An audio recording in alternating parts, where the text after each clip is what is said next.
Discipline don't stop you. अगर आप किसी काम को डिसिप्लिन में कर रहे हैं, सही समय पर उठ रहे हैं, सही समय पर एक काम को कर रहे हैं, तो वो आपको बांधता नहीं है, वो आपको आज़ाद करता है। और ये बात हमें साईं बाबा से जुड़े हुए बातों को पढ़कर समझ में आती है।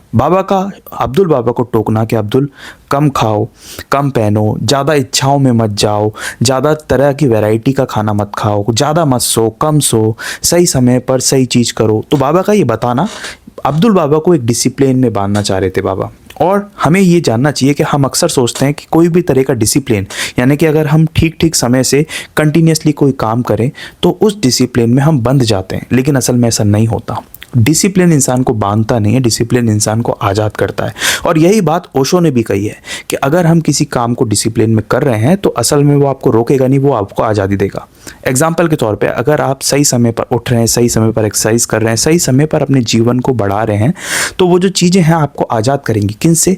आलस से, क्रोध से, बुरे इमोशंस से, बुराइयों से, असफलता से, इन सब चीज़ें से आपको आज़ाद कर देगी। और असल में डिसिप्लिन का सही अर्थ आपको बांधना नहीं होता, आपको आज़ाद करना होता है। तो ये बात बाबा ने भी बताई है, ये बात कितने ही ग्रेट मास्टर्स ने बताई है। और शायद हिंदू धर्म में या विशेषकर किसी भी धर्म में ये बात ज़रूर तय होती है कि आप डिसिप्लिन में रहेंगे तभी आप सफलता के और करीब हो सकते हैं। इसका मतलब ये है कि डिसिप्लिन कभी आपको बांधेगा नहीं, वो आपको आज़ादी देगा आलस से, क्रोध से और तमाम उन बुराइयों से जिससे आप बचना चाहते हैं। अगर आप बाबा से जुड़ना चाहते हैं या बाबा से जुड़ी हुई कहानियाँ जानना चाहते हैं तो इस चैनल पर ऐसी ढेर सारी वीडियोस अपलोडेड हैं जिसमें मैंने हिस्टोरिकल बुक्स को पढ़ा है और बाबा से जुड़ी हुई बातें आप तक पहुंचाई हैं।